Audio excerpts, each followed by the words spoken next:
네, 안녕하세요. 서울 아산병원의 이중선이라고 합니다. 이렇게 온라인으로 아마 인사드리게 돼서 반갑습니다.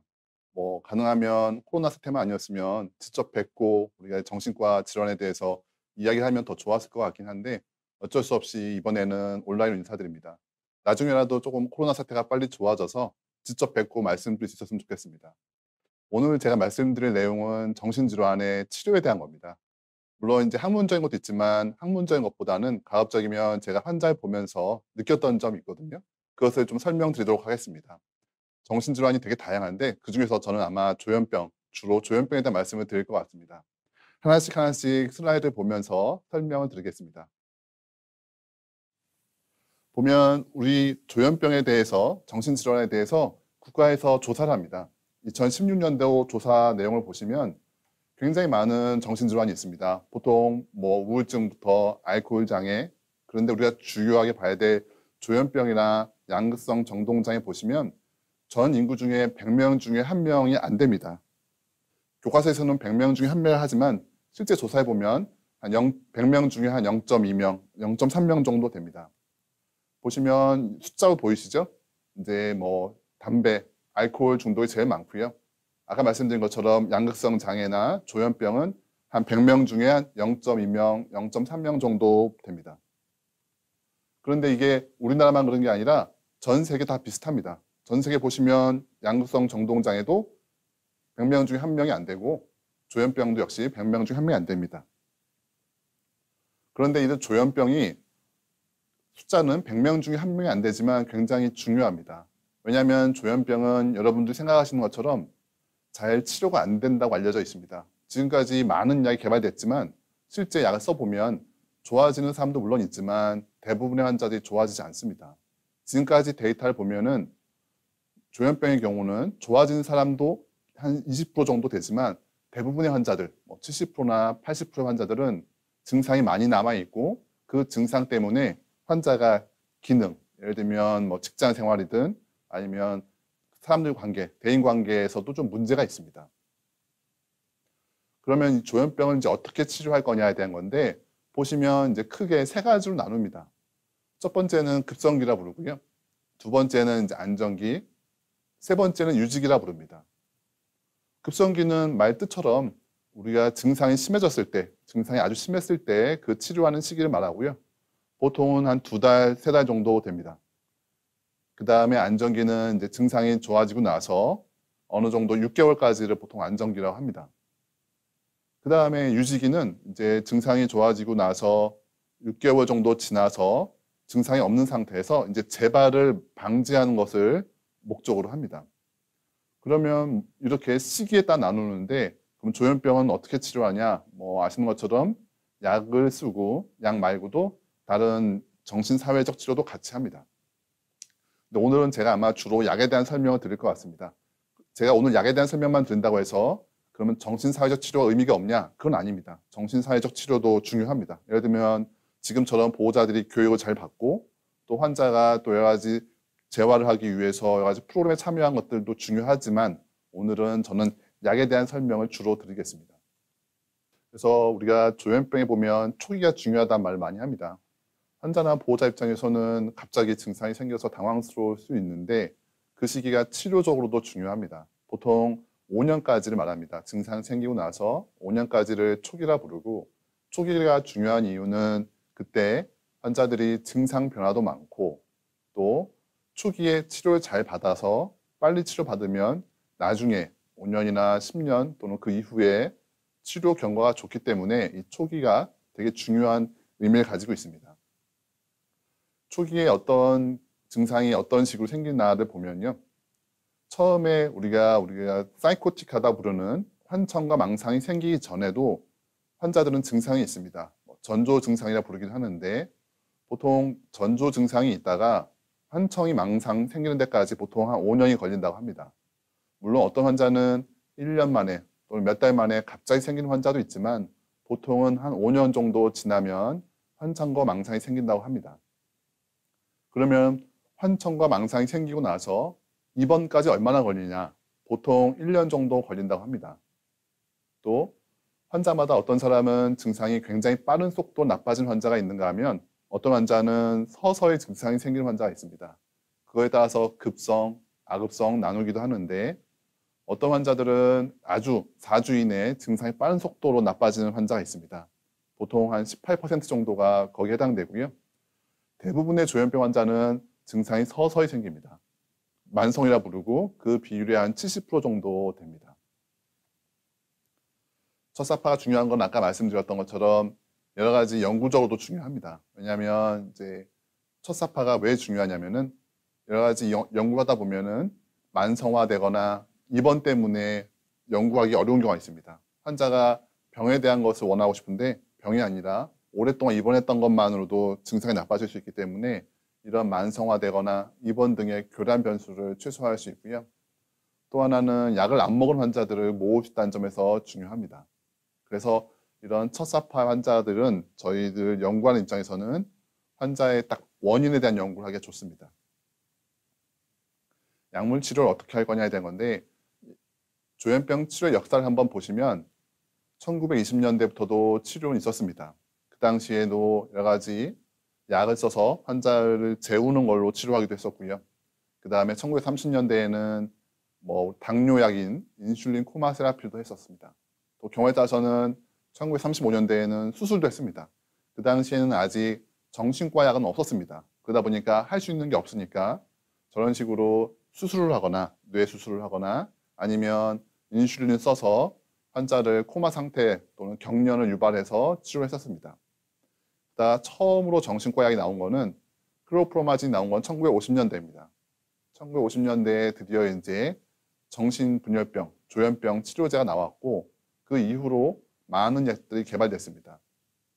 요즘에 먹는 2세대 또는 비정형 항정신병 약물들은 주로 1990년대, 2000년대 초반에 만들어졌습니다.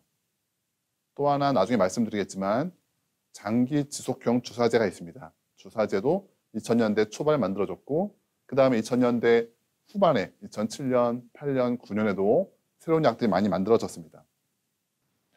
그래서 약물 치료의 이제 원칙을 좀 설명드리겠습니다. 도대체 조현병이 생기면 약물 치료가 중요하다고 말씀드렸는데 그럼 어떤 약을 먹을 건가 또 그 약을 얼마나 먹을 건가가 다 궁금하실 텐데요. 첫 번째는 우리가 많은 분들이 그렇습니다. 요즘 약, 신약이 좋은 거 아니냐 비싼 약 달라고 하시는데 아직까지는 옛날 약 또는 신약 차이는 많지 않습니다. 그래서 지금은 약을 고르는 데 있어서 뭐 신약이나 옛날 약 그런 것과 구분하지는 않고 이 환자한테 가장 효과가 좋았던 약을 고릅니다. 옛날에도 먹었던 약 중에서 효과가 좋았던 약이 있으면 그 약을 쓰는 것을 일반적으로 원칙으로 합니다. 그러면 약을 한 번도 안 먹었다. 지금이 처음이다. 한다면 어떤 약을 쓸 거냐인데 그거는 의사마다 많이 다릅니다. 경험도 중요하고 또 환자가 어떤 부작용이 나오는지도 봐야 되기 때문에 의사마다 조금씩 다릅니다. 보통은 이제 부작용을 보고 고르게 됩니다. 또 하나 우리가 꼭 잊으면 안 되는 것 중에 하나가 약을 먹으면 많은 환자나 보호자가 바로 좋아질 거라 생각합니다. 약을 먹었으니까 내일이면 좋아지겠지. 하지만 그렇지 않습니다. 조현병은 약을 먹어도 최소한 한 달 정도는 지나야 좋아진다고 생각하셔야 됩니다. 일주일만 먹어보고 효과 없다고 해서 약을 안 먹으면 안 됩니다. 모든 약 다 한 달 정도는 지나봐야 약이 효과 있는지 없는지를 알 수 있습니다. 그리고 일반적으로 조현병 치료할 때 있어서는 약을 한 가지만 씁니다. 물론 경우에 따라서 수면제 쓰기도 하고 경우에 따라서는 변비약을 섞어 쓰기도 하지만 중요한 약 자체는 한 가지 약을 쓰는 것을 원칙으로 합니다. 그리고 또 하나 이것도 중요한 내용인데 약을 먹다 보면 좋아지는 사람이 많습니다. 좋아지고 나면 많은 분들이 약을 끊습니다. 왜냐하면 좋아졌으니까. 증상이 없으니까. 내가 힘든 것이 없는데 왜 약을 먹냐라고 생각하시는데 그렇지 않습니다. 나중에 말씀드리겠지만 좋아져도 약을 계속 먹어야 됩니다. 재발을 막기 위해서. 그러면 재발을 많이 하는 환자들이 많은데 어떤 분들은 그렇습니다. 정신과 약을 먹으면 이게 치료가 되는 게 아니라 환자를 재우는 거 아니냐. 또 어떤 분들은 정말 약이 효과 있는 거 맞냐라고 말씀하십니다. 왜냐하면 주변에서 봤더니 정신과 약 먹고 졸린 사람, 정신과 약 먹어도 좋아지지 않는 사람들 많이 봐서 그런지 그런 질문을 많이 합니다. 그런데 연구를 보면은 조현병 환자 같은 경우는 특히 처음이라면 약을 먹으면 대략 70% 정도는 좋아집니다. 생각보다 치료 효과가 좋은 편입니다. 초발이라면. 근데 문제는 초발일 땐 약이 잘 듣지만 재발을 하면 첫 번째 재발하고 두 번째 재발하고 점점 재발 횟수가 많아지면 약이 잘 안 듣고 또 점점 약이 좋아지는 데까지 시간도 오래 걸립니다. 조금 어려운 표인데요. 이게 외국 연구인데 제가 직접 가져왔습니다. 왜냐면은 중요한 연구인데 왼쪽 그림을 보시면 지금까지 조현병 약이 나온 지 60년이 됐는데 60년 동안 논문 발표된 거를 요약을 한 겁니다. 그 요약된 연구 결과에 의하면은 약을 먹는 환자와 안 먹는 환자를 비교했습니다. 어떤 약이든 좋다. 먹은 환자와 안 먹은 환자 어떠냐? 보면 약을 먹은 환자는 초록색인데 50% 정도가 좋아집니다. 그런데 저 주황색을 보시면 약을 먹은 환자, 안 먹은 환자는 30%만 좋아진다고 합니다. 결국은 약을 먹냐 안 먹냐에 따라서 한 2배 정도 차이가 난다고 생각하시면 될 것 같습니다. 오른쪽 그림은 이제 약의 종류별로 본 겁니다. 우리가 여러분들 아마 들어봤을 것 같긴 한데 뭐 클로자핀이라는 약도 있고 올란자핀 약도 있고 어쨌든 여러 가지 약이 있는데 그럼 약별로 차이가 있는지를 본 겁니다. 제가 아까 잠깐 말씀드릴 때 약간의 차이는 없다고 말씀드렸었는데 평균적으로 그렇지만 최근 나온 연구들 보면은 약간씩 차이는 보이고 있습니다. 이 연구를 보시면 이것도 굉장히 큰 대규모 연구인데 클로자핀 약이 가장 효과가 좋았습니다. 그리고 그 다음에 아미설프라이드라는 약이고요. 그래서 보시면 뭐 여러분 이야기 들으셨을 것 같긴 한데 클로자핀이 비교적 다른 약에 비해서는 효과가 더 좋은 거는 맞는 것 같습니다. 그다음에 아까 말씀드린 것처럼 시간이 지나면 지날수록 재발을 하는 경향이 많아지는 거고 그 다음에 이제 어느 정도 지나고 나면 증상이 안정화되는 시기가 옵니다. 평탄화라고 말씀드렸잖아요. 그래서 항상 그러면 증상이 계속 나빠지느냐? 처음에 1년 있다 나빠지고 2년 나빠지고 그러는데 그러면 죽을 때까지 계속 증상이 점점점 나빠지는 거냐? 그렇지는 않고요. 보통 5년 또는 10년 지나고 나면 증상이 고정되는 시기가 옵니다. 아까 말씀드린 것처럼 급성기에는 약을 이제 고르는 데 있어서 중요한 거는 이제 멀리 두고 약을 골라야 됩니다. 이 약을 잠깐 한두 달 먹을 게 아니라 1년 또는 2년, 경우에 따라서는 5년 오래 먹어야 되기 때문에 오래 먹을 수 있는 약을 선택하는 것이 중요합니다. 그리고 지금처럼 환자나 가족들에게 치료에 대한 교육을 해야 됩니다. 왜냐하면 환자는 병원에 와서 약을 받아가지만 의사를 만나는 시간은 짧지만 환자는 대부분의 시간을 가족들하고 지냅니다. 가족들이 병에 대해서 잘 알아야만, 약에 대해서 잘 알아야만 환자의 치료를 좋아지게 할 수 있습니다. 그래서 환자나 가족에 대해서 이런 병에 대한 교육, 치료에 대한 교육이 또 중요합니다. 그리고 아까 말씀드린 것처럼 약을 빨리 먹는 게 가장 중요하기 때문에 약물 치료는 빨리 시작하는 게 좋습니다. 그리고 초기에는 환청과 망상 그런 것들을 목표로 치료를 합니다. 나중에 어떤 분들은 그렇습니다. 환자가 밖에 안 나가고 집에만 있는다. 사람들하고 어울리지 않는다. 이런 것들을 치료로 하지 않습니다. 초기에는 일단은 망상과 환각을 먼저 치료하고 음성 증상이나 또는 이제 기억력 같은 것들은 치료 목표로 하지 않고 나중에 장기적인 목표로 합니다. 아까 잠깐 말씀드렸었는데 처음 발병한 환자 같은 경우는 대략 60, 70%가 약이 듣습니다. 처음 발병 환자들이 훨씬 더 약이 잘 듣는 편이고요. 그와 마찬가지로 처음 발병 환자들은 부작용도 많습니다. 그래서 처음 발병한 환자는 일반적으로 약을 조금만 씁니다. 용량을 적게 쓰는 편이고요. 근데 이제 처음이 아니라 자꾸 재발하고 만성화되면 약이 좀 잘 안 듣습니다. 안 듣고 용량도 점점 올라가게 됩니다. 또 하나 우리가 중요한 건데 아까 처음 발병 환자들은 70%, 80%가 좋아진다고 했는데 문제는 좋아져도 언젠가 재발을 합니다. 그럼 재발을 언제 할 거냐? 언제 조심해야 되냐인데 여러 연구가 있습니다. 여러 연구를 보시면 어떤 사람들은 16년 관찰했더니 2년째 재발 많이 하더라. 보시면 뭐 10년 이상 쭉 관찰을 했더니 재발을 주로 하는 거는 2년 이내에 가장 재발을 많이 합니다. 맨 마지막 연구 결과를 보시면 5년 이내에 70%가 재발한다 라고 되어 있고요. 그 다음 슬라이드 보면 이제 국내 연구인데 국내 연구에서도 5년 이내에 한 70%가 재입원을 하게 됩니다. 그래서 좀 정리를 해보면 처음 발병한 초발 정신병, 조현병 환자 같은 경우는 5년간 관찰했을 때 대부분 재발을 합니다. 한 80% 정도가 재발을 합니다. 그리고 주로 1년 또는 2년 내에 재발을 많이 하게 됩니다. 어떻게 보면 이 결과를 보면 환자나 보호자분들은 많이 실망합니다.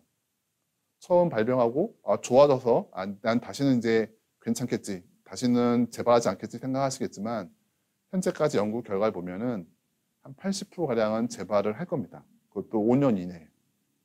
그렇기 때문에 약을 꾸준히 잘 먹어줘야 됩니다. 지금 증상이 없다고 해서 약을 끊을 게 아니라 재발을 막기 위해서라도 약을 먹어야 됩니다. 보시면 사파가 반복되면 반복될수록 점점점 치료가 안 되는 환자가 늘어납니다.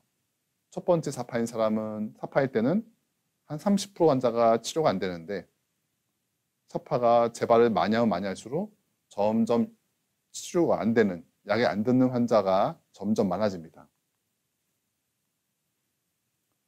그래서 그러면 이제 급성기 치료 말고 유지치료, 재발을 막기 위한 유지치료에서 약은 정말로 효과가 있느냐, 이것도 궁금해 하시거든요. 급성기는 효과 있다고 하면 그러면 재발을 막는 데는 정말로 약이 효과가 있느냐, 마찬가지로 연구 결과를 보면은 약을 먹는 사람과 안 먹는 사람 보면 경우에 따라서는 약을 먹는 사람들이 2.5배 또는 많게는 5배까지 재발 위험이 줄어듭니다. 물론 약을 먹는다고 해서 100% 예방할 수 있는 건 아니지만 안 먹는 것보다는 그래도 2배 또는 5배까지 도움이 되기 때문에 약을 꼭 먹는 것이 중요합니다. 마찬가지 슬라이드거든요. 보시면 왼쪽 보면 약을 먹다가 먹는 사람과 안 먹는 사람을 비교한 건데 이제 3.5% 정도가 재발한 거에 비해서 1년이 지나면은 15% 재발합니다. 오른쪽을 보시면 약을 끊는 환자들은 아까보다는 훨씬 더 높아집니다. 아까는 3.5%가 재발했다면 약을 끊으면 11%가 재발합니다. 3배 늘어났죠. 빨간색 보시면 약을 먹을 때는 한 15%, 25% 재발했는데 약을 끊으면 50%에서 75% 재발합니다. 역시 마찬가지로 한 3배 정도 늘어납니다. 그래서 이 연구에 의하면은 약을 먹는 사람과 안 먹는 사람이 대략 한 3배 정도 재발을 예방할 수 있다는 것을 알 수 있습니다. 이 연구도 재밌는 연구인데요. 뭐냐면 1년 동안 맨 밑에 슬라이드를 보시면 맨 밑에 표를 보면은 약을 한 번도 안 끊는 사람들, 1년 동안 약을 한 번도 안 끊는 사람들이랑 비교했을 때 10일 이상 끊는 사람은 벌써 2배의 위험이 늘어납니다. 그 위에 보시면 10일에서 30일 동안 약을 끊는 사람을 보면 3배 위험이 늘어납니다. 그 맨 위에 보시면 1년 동안 약물 치료하는 기간 중에서 30일 이상 약을 안 먹으면 입원할 위험이 4배가 늘어납니다. 보시면 그래서 뭐 하루 괜찮겠지, 뭐 일주일에 괜찮겠지 생각하실지 모르지만 연구 결과를 보면은 열흘이라도 약을 끊으면 안 끊는 사람보다 2배 이상 입원할 위험이 높아집니다. 그래서 가급적이면 입원을 입원하지 않기 위해서라도 약을 꾸준히 먹어야 됩니다. 그러면 이제 아까 약을 그러면 꾸준히 먹어야 재발을 막는다고 했는데 그러면 약을 얼마큼 먹을 거냐, 1년 먹을 거냐, 2년 먹을 거냐 궁금하실 겁니다. 이 부분도 의사들도 참 궁금합니다. 이 환자가 재발을 막아야 되는데 그러려면 약을 먹어야 되는데 지금은 증상이 없는데 언제까지 먹도록 할 거냐, 의사도 궁금한데 이 표가 보시면 이제 여러 나라 교과서를 모은 겁니다. 미국에 있는 내용, 유럽, 영국, 캐나다 여러 나라의 치료 지침을 모았습니다. 모아 보니까 일반적으로 언제까지 약을 먹어야 되냐에 대해서는 연구마다 조금씩 다르고 어떤 경우는 뭐 특별한 언급이 없기도 하는데 보통은 2년 정도를 권합니다. 그래서 정리해 보면은 미국에서는 처음 발병한 환자 같은 경우는 최소한 1년 또는 2년 먹자. 근데 만약에 이 환자가 재발을 한다. 재발했다라면은 그때부터는 5년 이상 먹자라고 권합니다. 미국 말고 세계생물정신의학회에서 보시면 여기도 마찬가지로 비슷합니다. 처음 환자가 발병한 경우는 증상이 좋아져도 1년이나 2년 약 먹고 한 번 재발한 경우는 5년 정도 약을 먹고 2번 이상 재발했다. 그러면 평생 먹는 걸 권하고 있습니다. 이 슬라이드 보시면 여러분들이 조금 많이 실망하실 수 있습니다. 약을 내가 언젠가 끊을 수 있겠지. 내가 조금 먹다가 이제 그만 먹을 수 있겠지 생각하실 수 있지만 현재까지 나와 있는 많은 교과서 또는 많은 정신과 의사들은 가급적이면 약을 오래 먹기를 권합니다. 처음이어도 2년은 먹자. 그리고 한 번이라도 재발했으면 5년 이상 또는 평생 먹자라고 권합니다. 어떻게 보면 굉장히 실망스럽겠지만 그만큼 약물 치료가 중요하고 또 재발을 많이 한다는 것을 의미합니다. 여러 연구 마찬가지입니다. 그래서 또 하나 어떤 분들이 그런 질문을 합니다. 그러면 증상 있을 때만 잠깐 먹으면 안 되나요? 약을 계속 먹지 말고 잠깐 먹으면 안 되나요? 그런 걸 질문하신 분이 있는데 역시 마찬가지 연구 결과가 있습니다. 연구 결과를 보시면 재발을 막기 위해서 꾸준히 먹는 사람과 가끔씩 간헐적으로 먹는 사람을 비교해 보시면 여기서 보면 빨간색과 파란색 그림을 보시면 꽤 많이 차이가 나죠? 가끔씩 먹는 것보다는 꾸준히 먹는 게 2배 이상 효과가 좋습니다. 그래서 약을 가끔씩 먹는 것보다는 안 된다. 지속적으로 먹는 게 더 훨씬 좋습니다. 약물의 제형에 대한 말씀을 좀 드리려고 합니다. 왜냐하면 이제 정신과만의 좀 특수한 성향인데 우리가 보통 내과 환자들은 알약을 먹습니다. 알약이나 주사를 맞는데 정신과는 4번 장기 지속형 주사제가 있습니다. 이게 왜 중요하냐? 이 약은 내과나 다른 과에 없는데 정신과에서 주로 있는 약인데 이게 왜 중요한지에 대한 설명을 좀 드리려고 합니다. 아까 말씀드린 것처럼 정신과, 특히 조현병은 재발을 많이 하기 때문에 약을 잘 먹어야 됩니다. 근데 약을 안 먹는 환자가 굉장히 많습니다. 그러기 위해서 이 주사를 개발한 겁니다. 한 번 주사를 맞으면 한 달 또는 3개월까지 약을 먹지 않아도 됩니다. 굉장히 편할 수 있죠. 그리고 보호자도 굉장히 편합니다. 보호자가 매일 오늘 약 먹었니? 약 먹어야지. 이렇게 매일 환자랑 말싸움하는 것도 굉장히 힘든 일인데 그런 걸 안 할 수 있기 때문에 보호자 입장에서도 좋고 의사 입장에서도 약을 환자가 꼬박꼬박 먹은 거기 때문에 좋고 환자 입장에서도 워낙 이게 효과가 좋고 부작용이 적습니다. 같은 먹는 약이어도 같은 성분이어도 먹는 약과 비교했을 때 이 주사제가 부작용도 적고 효과가 좀 더 좋습니다. 이것도 어떤 연구 결과인데 보시면 영어로 되어 있긴 한데 어쨌든 어떤 약이 좋냐에 대한 이야기인데 보시면 빨간 박스로 쳐진 거 보면은 주사제가 많이 들어 있습니다. 이 연구 결과를 보면은 먹는 약과 비교했을 때 주사제가 훨씬 더 치료 실패율이 낮습니다. 굉장히 많이 차이가 나고 있거든요. 마찬가지로 2번을 봐도 주사제가 먹는 약보다 훨씬 더 입원을 덜 하게 됩니다. 그래서 약이 효과 있는데 그 약 중에서도 같은 성분이어도 장기 지속형 주사제가 훨씬 더 치료 실패율도 낮고 입원율도 낮습니다. 그래서 가급적이면 주사제로 하는 것이 더 좋습니다. 이거는 이제 제가 했던 연구인데 우리나라에 있는 심평원이라고 하는 게 있습니다. 여러분들이 병원 다닐 때마다 많은 그 진료비를 내고 그러는데 그 모든 기록이 심평원에 보관됩니다. 전 국민 10년치 자료를 제가 들여다봤고 장기 지속형 주사제를 비교했을 때 보니까 장기 지속형 주사제에서도 어떤 경우에 따라서는 저런 뭐 예를 들면 팔리페리돈 약이라는 게 훨씬 다른 주사제보다도 효과가 더 좋은 걸로 나왔었습니다. 또 하나 우리가 중요한 주제 중에 하나가 조현병 치료하다 보면 많은 환자들이 살이 찝니다. 보호자가 와서 항상 질문하는 게 이거 살 찌는 것 좀 어떻게 해결해 주세요. 그래서 이게 중요한 문제여서 좀 설명을 드리려고 합니다. 조현병 환자는 일반인보다 10년 또는 20년 수명이 짧습니다. 왜 일반인보다 수명이 짧을까?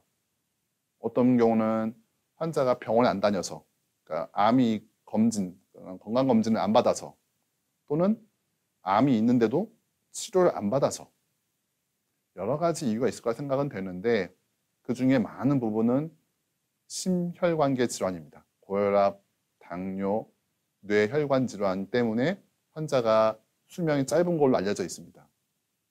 마찬가지죠. 보시면 이것도 연구인데 어쨌든 일반인보다 조현병 환자가 한 20년 정도는 수명이 짧다. 여러 이유가 있을 건데 그 중에서도 심장 문제, 심혈관 문제, 당뇨 문제가 원인이라고 생각하고 있습니다. 그래서 그것을 우리가 대사증후군이라고 부릅니다. 성인병. 우리가 여러분들이 성인병이 알고 있는 게 있잖아요. 고혈압, 뭐 그런 고지혈증 이런 것들 성인병이라고 부르는데 의사들은 그것을 대사증후군이라고 부릅니다. 그래서 조현병 환자가 정말로 성인병이 맞냐 조사해봤습니다. 왼쪽에 보시면 일본도 해봤고 대만도 해보고 중국도 해보고 저쪽 유럽, 미국도 해봤습니다. 보시면 대충 조현병 환자에서 성인병 유병률이 30%가 넘습니다. 굉장히 흔합니다. 조현병 환자의 10명 중에 3명은 성인병이 있다는 뜻입니다. 오른쪽은 일반인입니다. 일반인 우리나라 사람들 대사증후군의 유병률을 본 건데 일반인은 우리나라 같은 경우는 한 25%, 30% 안팎입니다. 그러면 도대체 우리나라에서는 조현병 환자는 얼마큼 많나 조사해봤습니다. 이것도 제가 한 연구였었는데 우리나라에서는 1000명의 조현병 환자를 조사했더니 37%가 나왔습니다. 아까 우리나라는 일반인은 한 30%가 안 되는 비율인데 조현병 환자 같은 경우는 37%. 10명 중에 4명 정도가 성인병이 있다는 뜻입니다. 성인병이 있다는 것은 예를 들면 뭐 복부 비만도 있을 것이고 고지혈증도 있을 것이고 뭐 고혈압, 당뇨 여러 가지가 있을 건데 어쨌든 굉장히 많은 성인병을 가지고 있다라는 걸 알 수 있었고요. 그러면 어떻게 할 거냐?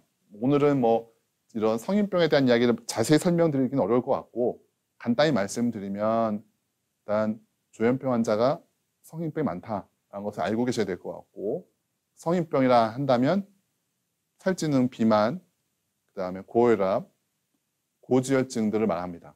그런 것들 하나하나가 다 중요한 거고 그것을 치료해야만 나중에 심혈관계 질환이 안 생깁니다. 그럼 어떻게 할 거냐? 가장 기본적인 거죠. 식사 생활과 그 다음에 환자의 생활 습관. 그러니까 예를 들면 운동이죠.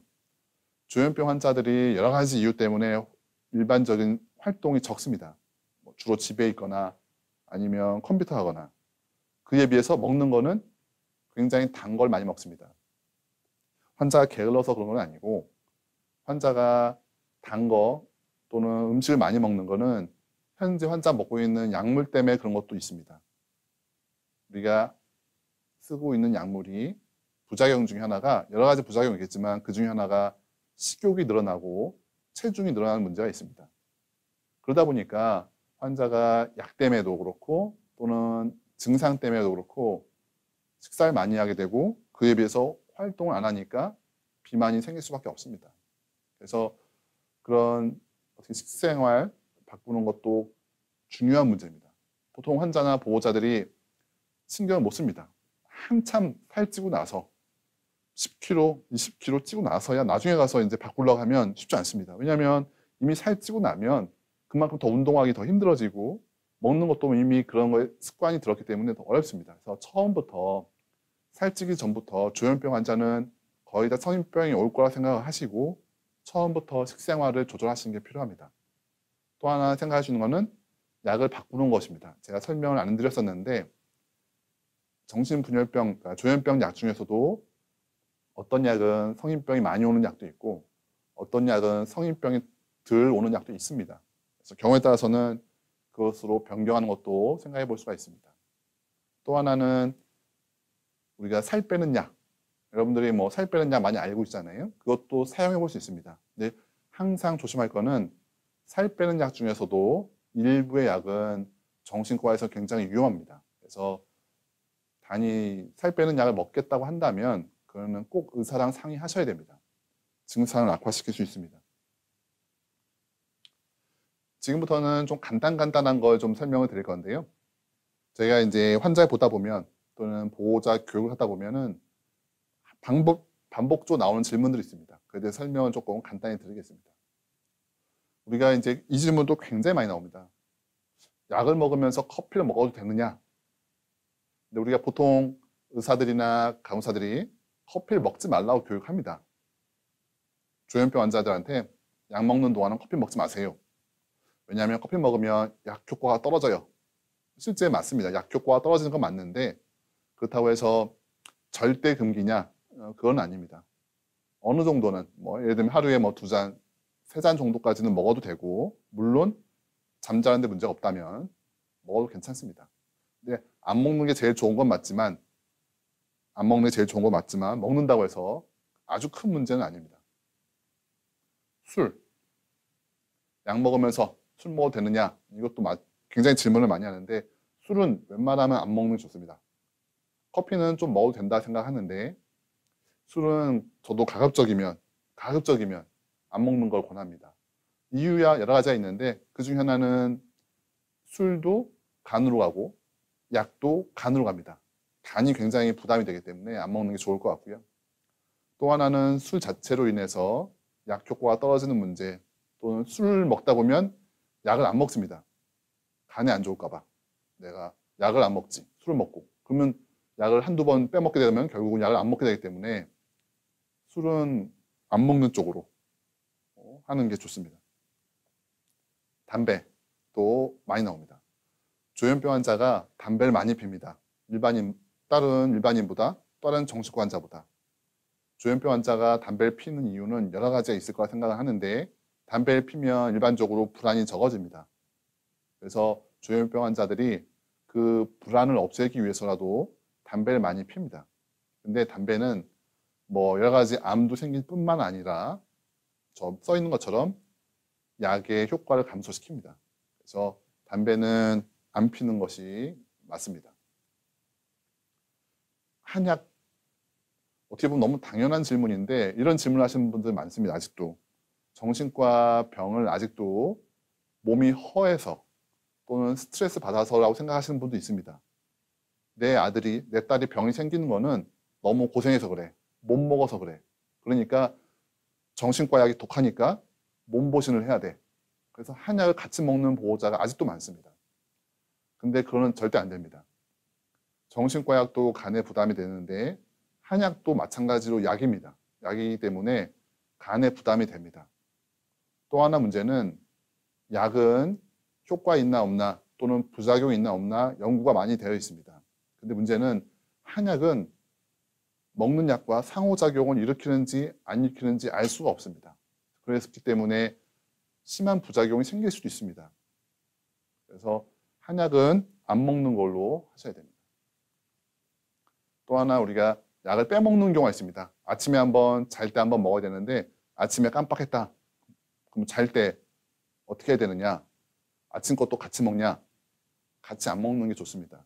약을 아침 것도 잘 때 한꺼번에 2번 먹게 되면 너무 약이 많아져서 어지럽거나 그래서 넘어지거나 할 수 있기 때문에 가급적이면 꼬박꼬박 먹는 게 제일 좋고 혹시 빼먹었다면 그것을 무리해서 한꺼번에 먹지 않는 것이 좋습니다.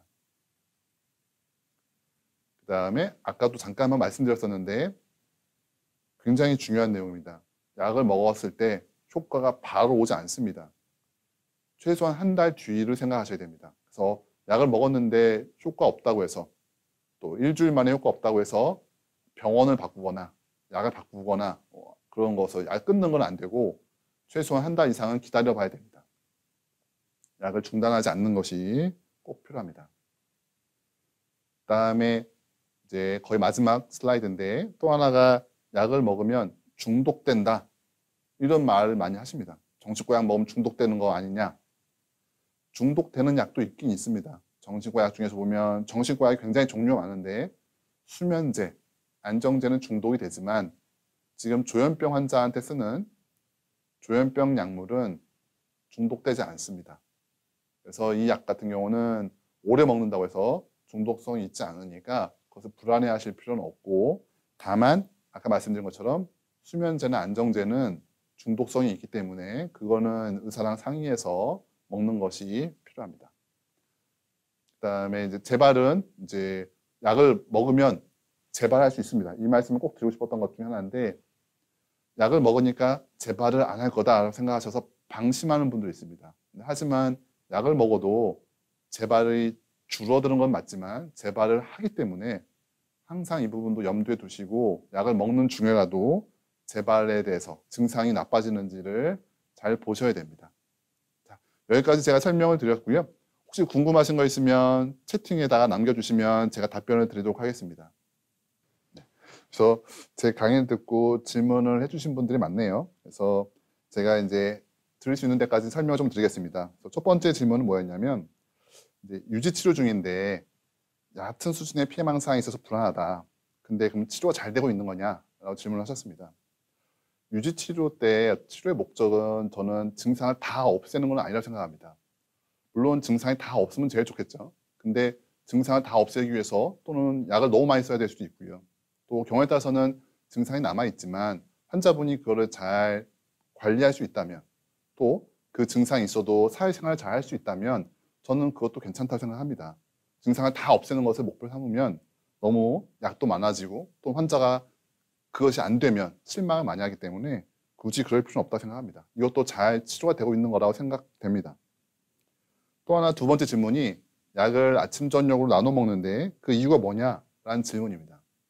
좋은 질문입니다. 왜 약을 두 번 나눠 먹냐? 귀찮게 한 번에 먹지. 약마다 여러 가지가 이유가 있는데, 예를 들면 항생제 같은 경우는 하루에 3번, 4번 먹습니다. 왜냐하면 혈중에서 농도를 유지하려고. 마찬가지입니다. 정신과 약도 보면은 어떤 정신과 약은 하루에 2번 정도 먹어줘야만 혈중 농도를 유지할 수 있습니다. 우리가 먹으면 약이 시간이 지나면 점점점 분해돼서 없어지거든요, 몸에서. 그래서 2번 정도 먹는 경우가 있고요. 또 하나 생각할 거는 부작용이 적습니다. 하루에 1번 먹는 것보다 2번 나눠 먹으면 부작용이 좀 더 적습니다. 그래서 경우에 따라서는 효과 때문에 또는 부작용 때문에 2번 나눠서 먹게 됩니다. 세 번째 질문은 장기 지속형 주사제 중에서 팔리페리돈이 좋다고 했는데, 또 하나 우리 지속형 주사제가 있는데 메인테나는 효과가 없나요? 라고 질문하셨는데, 메인테나도 굉장히 좋은 약입니다. 장기 지속형 주사제가 먹는 약보다 더 효과가 좋은 건 맞고요. 그러면 둘 중에 어떤 게 더 좋은 거냐라고 질문하셨는데, 부작용이 좀 다릅니다. 메인테나가 가지고 있는 부작용과 팔리페리돈이 가지고 있는 부작용이 좀 달라서 사람마다 자기한테 맞는 약을 먹는다면 될 것 같습니다. 꼭 팔리페리돈이 좋다라고 생각하실 필요는 없을 것 같습니다. 네 번째 질문은 조현형 장애가 조현병보다 조금 더 아래 단계인데 이것이 완치될 수 있느냐라는 질문입니다. 조현형 장애가 조현병과는 조금 다른 성질입니다. 좀 다른 성질이고 증상이 심하지 않은 경우가 많습니다. 심하지 않는 건 맞지만 조금 더 오래 갈 수는 있다고 생각이 됩니다. 그래서 그런 부분에서는 완치라는 표현이 좀 어려울 수도 있긴 한데, 증상은 심하지 않지만 증상은 좀 약하게 오래 갈 수 있다고 생각하시는 게 좋을 것 같습니다. 다섯 번째 질문은 장기 지속형 주사제가 용량이 많으니까 부작용이 나면 위험한 거 아니냐라는 질문을 하셨습니다. 보통은 이제 한 달짜리 주사니까 그러면 한꺼번에 약이 많이 들어가니까 위험한 거 아니냐라고 생각을 많이 하시는데, 지금까지 써본 결과는 그렇지는 않습니다. 우리가 또 주사제를 바로 쓰는 것이 아니라 먹는 약으로 한번 해보고, 먹는 약으로 테스트해보고 안전하면 그때 주사제로 넘어갑니다. 그리고 주사제가 몸에 들어간다고 해서 한꺼번에 작용하는 게 아니라 몸에서 서서히 작용하기 때문에 그렇게 부작용이 많지는 않습니다. 물론 이제 어떤 분들은 먹는 약을 되게 소량 먹는 환자분도 있습니다. 예를 들면 지금 질문하신 것처럼 뭐 리스페리돈 1mg 먹는다. 만약에 리스페리돈 1mg 먹는다면 저는 주사제를 바꾸기 어려울 것 같습니다. 왜냐하면 주사제가 용량이 큰 것부터 있거든요. 그래서 경우에 따라서는 먹는 약이 조금 먹는 분은 완전히 다 주사제를 바꾸기는 어려울 것 같습니다. 또 하나 마지막 질문은 어떤 환자분이 본인이 한 말을 기억을 못하고 부정하거나 경우에 따라서는 의심하고 음해한다. 이러면 중등도냐? 라고 물어보셨는데 요거는 조금 대답하기 어려울 것 같습니다. 왜냐하면 환자마다 조금씩 경과가 다르고요. 환자가 기억을 못하고 부인하는 이유도 여러 가지가 있을 건데 단순히 그것만 놓고 증상만 놓고 중증이냐 아니냐 판단하기 어려울 것 같고요. 보통 제가 생각할 때 중증이냐 아니냐는 치료를 해보고 치료했을 때 그 반응을 보고 얼마큼 좋아지는지를 보고 증상이 굉장히 심했던 환자도 약을 먹고 한 달 만에 좋아지는 환자 많습니다. 그 환자가 다 중증이었냐? 그건 아닐 수 있거든요. 그래서 현재 보이는 증상만 가지고 심각하다, 아니다 판단하기 좀 어려울 것 같고요. 이 사람이 얼마만큼 약의 반응을 보이는지 또는 경과가 어떤지를 보고 중증인지 아닌지 판단하는 게 좋을 것 같습니다. 제가 말씀드린 것은 이제 제 경험이었고요. 가장 중요한 것은 여러분들이 또는 환자가 진료하고 있는 의사의 견해가 중요합니다. 왜냐하면 정신과 환자 같은 경우는 장기간의 경과가 굉장히 중요하거든요. 그래서 오랫동안 보셨던 선생님의 의견이 가장 중요할 수 있습니다. 그래서 궁금하신 게 있으면 그 담당 의사 선생님한테 물어보시는 것도 한 방법이 될 것 같습니다. 이상으로 제 강의는 마치도록 하겠습니다. 경청해 주셔서 감사합니다.